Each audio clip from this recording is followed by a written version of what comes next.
네, 안녕하십니까. 저는 인텔에서 테크니컬 컨설팅 엔지니어를 맡고 있는 김종학이라고 합니다. 좀 늦은 시간까지 여기 남아주셔서 감사하고요. 또 초청을 해주신 AWS에 또 감사드립니다. 제가 설명드릴 내용은요. 여러분들께서 AWS의 인스턴스들을 사용을 하시면서 뭔가 프로덕트를 제작을 하실 텐데, 서비스를 제작을 하실 텐데, 그때 제작하실 때 베네핏을 보시는 그런 부분들이 안으로는 어떤 게 숨겨져 있는지에 대해서 설명을 좀 드리고요. 하드웨어적인 부분, 그리고 실제로 에이미를 가지고 와서 사용하실 텐데 거기에 포함된 부분들도 있고, 혹시나 에이미에 포함되지 않는 부분, 뭐 라이브러리라든지 툴 같은 부분들을 매뉴얼리 가지고 와서 사용하실 수 있는 것들이 있는데, 그런 것들에 대해서 좀 더 설명을 드리도록 하겠습니다.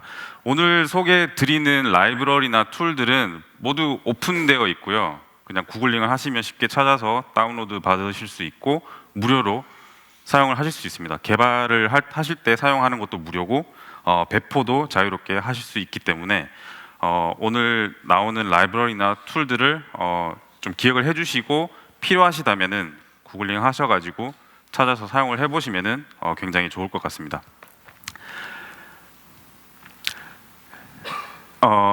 인텔에서는 머신 러닝을 위해서 어떠한 서비스들을 하고 있는지, 그리고 포트폴리오가 어떻게 되고 있는지를 보여주는 장표인데요.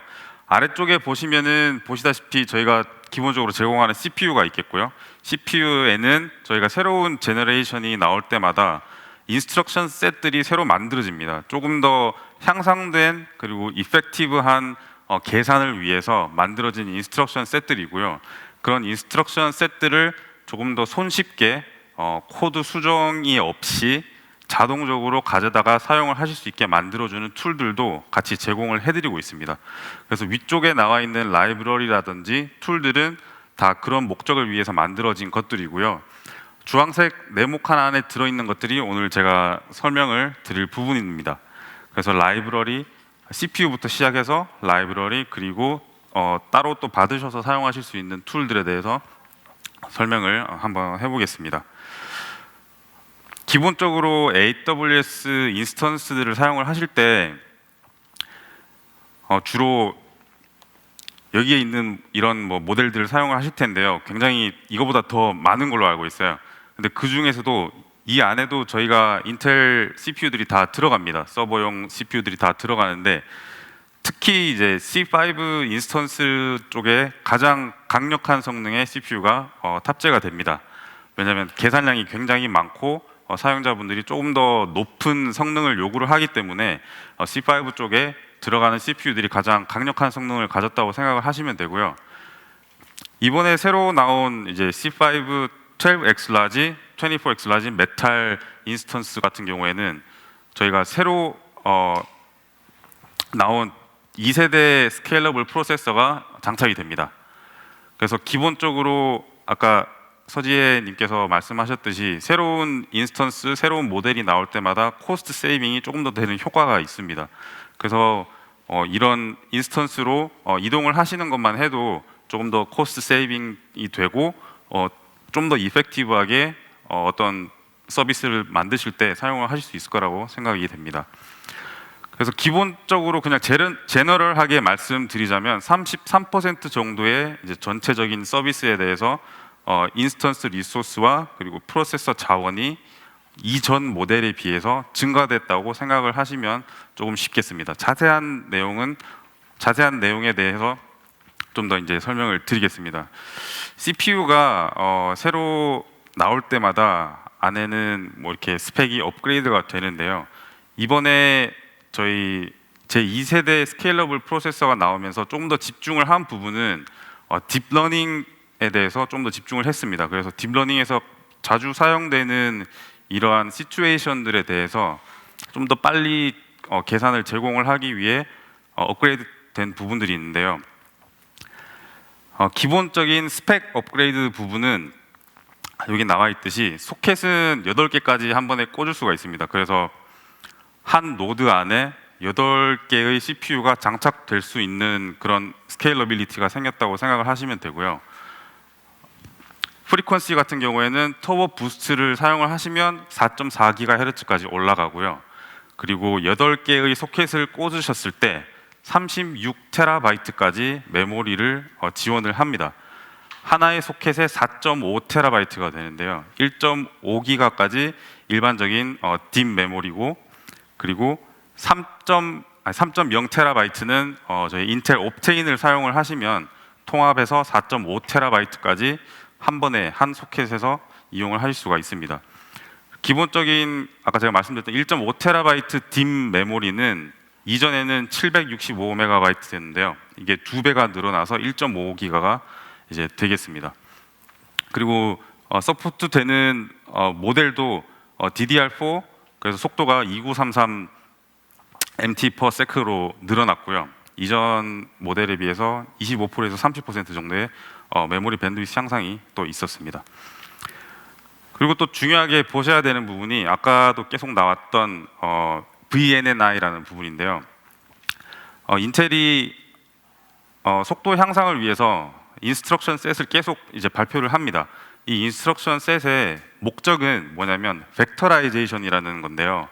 이게 for loop으로 뭐 간단하게 덧셈을 할 수 있는 그런 코드를 만약에 짜놓으셨을 때 이걸 한 번에 뭐 32비트짜리 베리어블을 한 번에 가져다가 이렇게 계산을 하도록 사실 코드는 그렇게 짜여 있어요. for loop으로 뭐 0번부터 31번까지 해서 32개의 계산을 차례차례 해라라고 코딩을 그렇게 해놓으셔도 사실 CPU에서는 얘가 순서에 상관없이 계산이 되어도 괜찮은 코드라면 벡터라이제이션이라는 걸 하고 싶어요. 그래서 이 벡터라이제이션을 하려면 그런 여러 개의 베리어블들을 한 번에 가지고 가서 한 번에 계산을 할 수 있는 그런 레지스터가 있어야 됩니다. 그런 레지스터를 이용할 수 있는 인스트럭션도 필요하고요. 근데 그런 것들이 계속 발전이 돼서 제너레이션마다 새로 나오고 있습니다. AVX 512 같은 경우에는 위에 보시면 AVX 512 인스트럭션이라고 되어 있는데요. 지금 딥러닝에서 많이 이용되고 있는 32비트 인퍼런싱을 위해서 AVX 512에서도 32비트 인퍼런싱을 위한 512비트짜리 인스트럭션을 제공을 합니다. 그게 AVX 512 예전 셋이었고요. 그때는 지금 이제 인트 8으로 퀀타이제이션을 해서 32비트짜리 결과를 얻으실 때, 왜냐면 이걸 하시면은 약간 살을 주고 뼈를 깎는다고 하죠. 애큐러시를 조금 내리면서 퍼포먼스에서 많은 이득을 가져옵니다. 그런 계산을 하실 때 사용될 수 있는 인스트럭션 셋인데요. 이전에는 인트 8을 가지고 와서 한번 계산을 합니다. 그리고 인트 16으로 바꾸고요. 그리고 인트 16끼리 또 계산을 해서 다시 플로팅 포인트 32까지 이제 만드는 계산을 거칩니다. 그렇게 하시려면은 3개의 인스트럭션을 사용을 하게 되는데요. 이번에 세컨드 제너레이션 CPU에서는 한 번의 계산으로 이전에 3번의 계산을 대신할 수 있는 그런 인스트럭션 셋을 제공을 합니다. 그래서 인트 8을 가지고 와서 인트 32까지의 아웃풋을 내는데 한 번의 인스트럭션만 사용을 하기 때문에 이전보다 한 사이클로 계산할 수 있는 양이 약 2배에서 3배까지 늘어난다고 생각을 하시면 되겠습니다. 이 부분이 다 녹아 들어가 있는 게 인텔의 라이브러리들이고요. 이 라이브러리들을 이용을 해서 또 프레임워크를 더 발전시키고 그런 프레임워크를 가져다가 사용을 하시면 이 기술까지 자동으로 이용을 하시는 게 되겠습니다. 그래서 이런 기술들을 하드웨어가 제공을 하고요. 이런 프레임워크들이 위에 제공되는 프레임워크들이 인텔의 로우 레벨 라이브러리들을 가져와서 인테그레이션이 됩니다. 인테그레이션이 돼서 사용자분들께서 직접 뭐 AVX 512, VNNI를 사용을 해라라고 코딩을 하지 않으셔도 사용할 수 있게 만들어져 있어요. 그래서 저런 부분들을 사용을 하시면 특정 펑션 같은 경우에는 많게는 14배까지 성능 향상을 보실 수가 있게 되겠습니다. 그리고 아까 설명드렸듯이 인텔에서 꼭 CPU만이 아니라 이렇게 항상 라이브러리들이랑 툴도 같이 제공을 하는데요. 오늘 라이브러리에 대해서도 몇 가지 소개를 드리도록 하겠습니다. 인텔 라이브러리가 어떻게 짜여져 있냐면 사실 아까 말씀드렸던 그런 인스트럭션 셋들을 직접적으로 이용하기 위해서는 굉장히 로우 레벨로 코딩을 하셔야 됩니다. 그 로우 레벨 코딩이 인텔 인트린식이라는 게 있는데, 이 인텔 인트린식 코딩은 굉장히 단순한 계산, 굉장히 단순한 액티비티를 코딩을 하나하나 다 해줘야 하는 그런 코드입니다.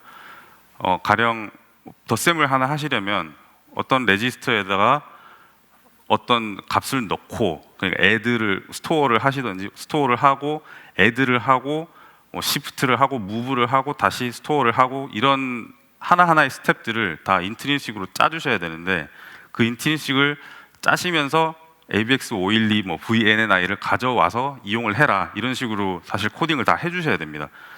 근데 그런 코딩을 직접 하시기에는 일이 너무 많고 거의 불가능에 가깝기 때문에 이런 일련의 과정들을 다 대신 해놓은 라이브러리가 존재합니다. 그래서 이런 라이브러리들의 사용을 적극 권장을 드리는 건데요. 그래서 예를 들자면은 인풋으로 매트릭스 멀티플리케이션을 해야 하는 경우에 그런 인풋이 딱 들어오면 라이브러리가 현재 플랫폼이 어떤 건지 확인을 합니다.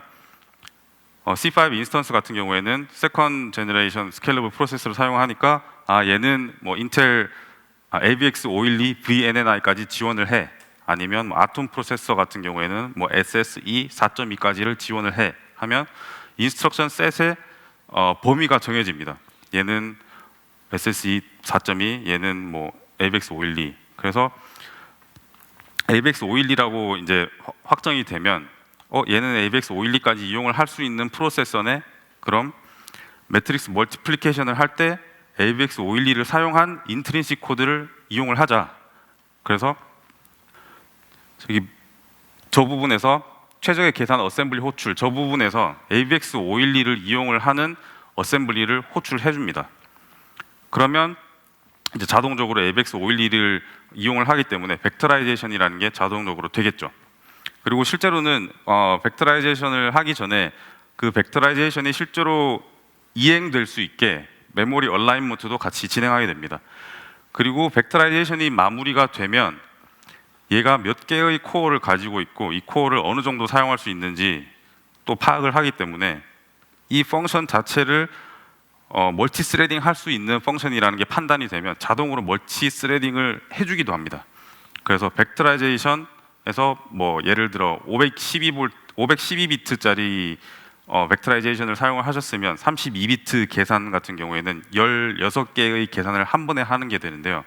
그래서 벡터라이제이션에서 16배, 그리고 패러럴라이제이션에서 멀티 스레딩으로 만약에 코어를 4개를 이용을 하면 4개, 그래서 총 16배 곱하기 4배 해서 64배 정도의 퍼포먼스 부스트가 일어나게 됩니다.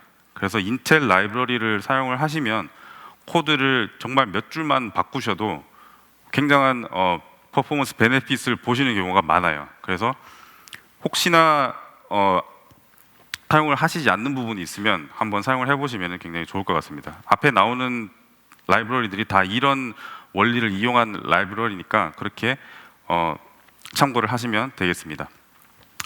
인텔 데이터 애널리틱스 엑셀러레이션 라이브러리라는 게 있습니다. 이 라이브러리는 데이터 사이언스를 하시면서 이제 이용이 될 수 있는 일련의 이런 스테이지들에 대해서 전처리나 변형, 가공, 분석, 모델링, 그리고 입증, 판단의 스테이지에 있어서 수많은 계산 펑션들이 이용이 되는데요. 이 계산 펑션들을 단순하게 불러와서 사용을 하실 수 있게 지원을 해주는 라이브러리입니다.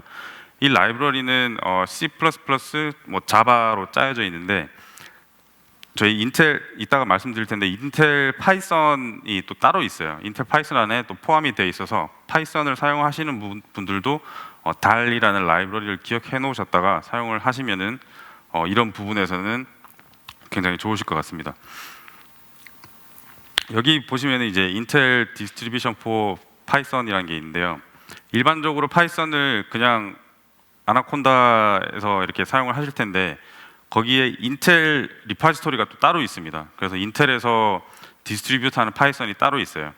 이 파이썬을 가지고 가셔서 그냥 현재 코드 그대로 두시고 거기에다가 파이썬만 엎어 쓰셔가지고 사용을 해도 만약에 여기 나와 있는 뭐 넘파이라든지 사이파이라든지 뭐 scikit-learn 같은 이런 데서 불러서 사용하시는 펑션들이 포함이 되어 있으면은 그런 부분에 있어서 벡터라이제이션 그리고 멀티 스레딩이 자동으로 들어가는 부분들이 있습니다. 그래서 파이썬 코드를 고치시지 않으셔도 파이썬 패키지만 교체를 하시는 노력으로 상당히 많은 퍼포먼스를 더 보실 수가 있는 그런 이점이 있어요.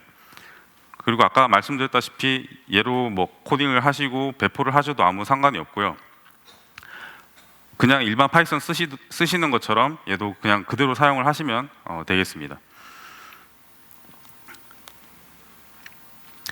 그리고 아까 잠시 소개가 됐던 MKL-DNN이라는 라이브러리인데요. 얘는 오픈 소스로 나와 있어요. 그리고 인텔 매스 커널 라이브러리에서 뉴럴 네트워크 부분만 빠져나와서 따로 이렇게 오픈 소스화된 그런 라이브러리인데요. 이 라이브러리가 현재 딥러닝 프레임워크들에 굉장히 많이 들어가고 있어요. 그래서 뭐 텐서플로우 같은 경우에도 인텔 버전 텐서플로우가 있는데 이 인텔 버전 텐서플로우는 MKL-DNN이 포함된 그런 버전입니다.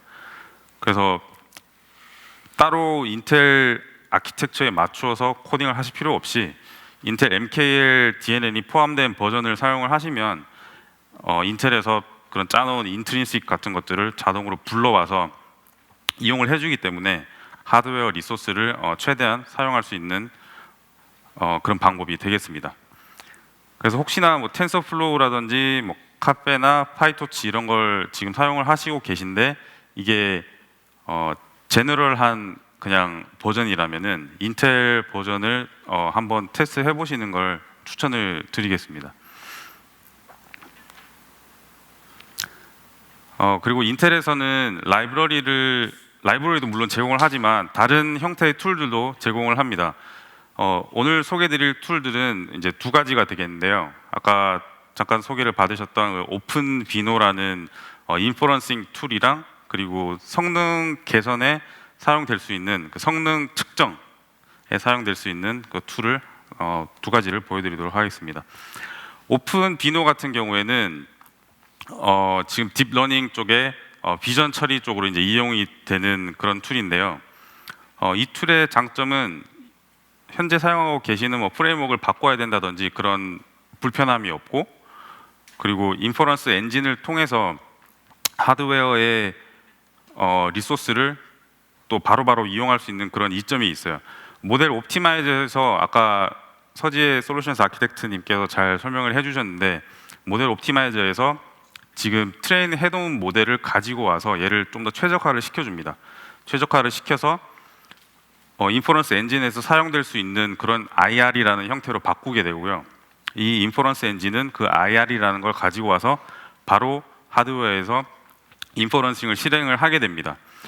오픈 비노가 지원을 하고 있는 모델들은 여기에 적혀 있는 카페, 텐서플로우, ONNX, MXNet, 칼디 이런 부분 말고도 실제로 다큐멘트를 한번 보시면은 더 많은 이제 모델들을 지원을 하고 있기 때문에 혹시 사용하시는 모델이 오픈 비노에서 지원이 되고 있다면은 꼭 한번 테스트를 한번 해보시면은 좋을 것 같습니다. 이게 딥레이스에서 실제로 어떻게 사용됐는지 조금 쉽게 설명을 드리자면, 세이지 메이커에서 이제 트레이닝을 하시겠죠. 저 왼쪽에 있는 저 프레임워크들에서 이제 모델들을 가져오셔가지고 세이지 메이커에서 트레인된 모델을 딥레이서 쪽으로 보내주게 됩니다. 그럼 딥레이서 쪽에서는 이제 모델 옵티마이저를 실행을 시켜서 가지고 온 모델을 인퍼런스 엔진에서 사용할 수 있는 IR이라는 형태로 변환을 하게 됩니다. 그러면 IR이라는 걸 인퍼런스 엔진이 가지고 와서 딥레이서 위의 이제 아톰 CPU에서 인퍼런스가 일어날 수 있도록 실행을 시켜주게 됩니다. 여기서 CPU 플러그인이라고 쉽게 써놨는데요. 사실 저게 이제 MKL-DNN 플러그인이 되겠습니다. 그래서 아까 말씀드렸던 그런 벡터라이제이션이라든지 멀티 스레딩이 자동으로 일어날 수 있는 그런 펑션들을 다 가지고 와서 뭐 컨볼루션 레이어라든지 뭐 렐루라든지 이런 것들을 다 지원하는 그런 펑션들을 인텔에서 짜놓은 펑션들을 가지고 와서 딥 레이서 위에서 트레이닝된 모델로 이제 인퍼런스를 돌리게 됩니다. 그리고 아래쪽에 보시면은 뭐 GPU 플러그인, FPGA, NCA, 뭐 GNA, VAD 플러그인들이 굉장히 많은데요. 사실 저기에 적혀 있는 GPU 플러그인이라고 하는 건 인텔의 그 내장 GPU를 또 이용을 할 수 있는 플러그인들을 또 지원을 한다는 겁니다. 딥 렌즈 같은 경우에는 제가 찾아보니까 딥 렌즈에는 내장 그래픽이 포함되어 있더라고요. 그래서 내장 그래픽이 포함된 경우에는 인퍼런스 엔진을 돌리실 때 옵션을 한 가지만 주면은 뭐 헤테로라는 옵션을 주시면은 CPU뿐만 아니라 GPU에서도 같이 인퍼런싱을 일으킬 수 있게 됩니다. 그래서 놀고 있는 인터널 GPU를 가지고 인퍼런스의 자원으로 또 이용을 하실 수 있게 도와주는 그런 툴이 되겠습니다. 그래서 이게 버전업이 되면서 헤테로, 그러니까 멀티 디바이스 인퍼런싱에 대한 폴리시들이 좀 더 발전을 하고 있어요. 그래서 좀 더 스마트하게 오프로딩을 해가지고 인퍼런스 속도를 이제 높이게 되는 겁니다. 그래서 오픈 비노 최신 버전을 받으시면은 이전의 헤테로에서는 조금 단순하게 약간 라운드 로빈처럼 인퍼런스를 했었는데, 지금은 한쪽에 인퍼런스 리소스가 가득 차거나 이쪽에 인퍼런스 리소스보다 훨씬 많은 양의 인퍼런스 인풋이 들어오면은 바로 다음 하드웨어에 보내버리는 방식 등등으로 인퍼런싱 방법이 조금 더 발전을 하고 있기 때문에 계속 CPU와 GPU를 동시에 이용을 하시면은 뭐 아이디얼리는 뭐 2배 정도까지 인퍼런스 부스트가 이제 일어나게 됩니다. 그래서 이런 부분도 참고를 해주시면 좋겠고요. 마지막으로는 Vtune 앰플리파이어라는 툴이 있습니다. 이 툴은 물론 다른 IDE나 다른 뭐 퍼포먼스 애널리시스를 하실 수 있는 툴들이 많이 있는데, 인텔 아키텍처 위에서 돌아가는 프로그램에 있어서는 Vtune으로 직접 애널리시스를 해보시면 굉장히 좋습니다. 이유는 이 CPU가 가지고 있는 자원들이 굉장히 많은데요. CPU, 그러니까 계산을 하는 유닛을 제외하더라도 뭐 메모리도 있을 거고 CPU 안에 캐시도 있고 다른 I/O와 주고받는 버스도 있고 메모리 쪽 밴드위스도 볼 수 있는 버스가 있고 굉장히 많은 하드웨어들이 집약되어 있는데, 그 하드웨어들이 실제로 어떻게 동작했는지에 대한 스코어라든지 아니면 스냅샷을 얘가 받아서 보여줍니다. 그래서 쉽게는 어떤 펑션이 어느 정도의 CPU 리소스를 이용을 해서 어느 시간만큼 일했는지 그런 것들을 또 보여주기도 하고요. 그리고 뭐 어떤 해당 펑션이 몇 개의 스레드와 어느 정도 시간만큼 일을 했는지, 그 일을 한 정도도 이렇게 100%의 캐패시티를 가지고 있으면 몇 프로로 일을 했는지를 이렇게 비주얼리 보여주게 됩니다. 그래서 Vtune 앰플리파이어를 이용을 해보시면 현재 우리가 만들고 있는 애플리케이션이 어느 정도의 하드웨어 리소스를 이용을 하면서 돌아가고 있는지, 그리고 어느 부분이 실제로는 뭐 한 이 정도 만에 돌아가야 되는데 조금 더 오래 걸리고 있지 않나, 혹은 조금 더 많은 하드웨어 리소스를 사용을 하고 있어서 다른 펑션이 돌아가기에 좀 힘들지 않나, 이런 부분들을 즉각 캐치를 할 수 있게 짜여져 있습니다. 그래서 이런 툴까지 같이 한번 보신다면 성능 개선을 하는 데 있어서 굉장히 좋을 거라고 이제 생각이 됩니다. 제가 오늘 소개드릴 부분은 여기까지가 다고요. 그럼 다시 서지혜 솔루션스 아키텍트님 모셔서 마지막 말씀 듣고 마무리하도록 하겠습니다.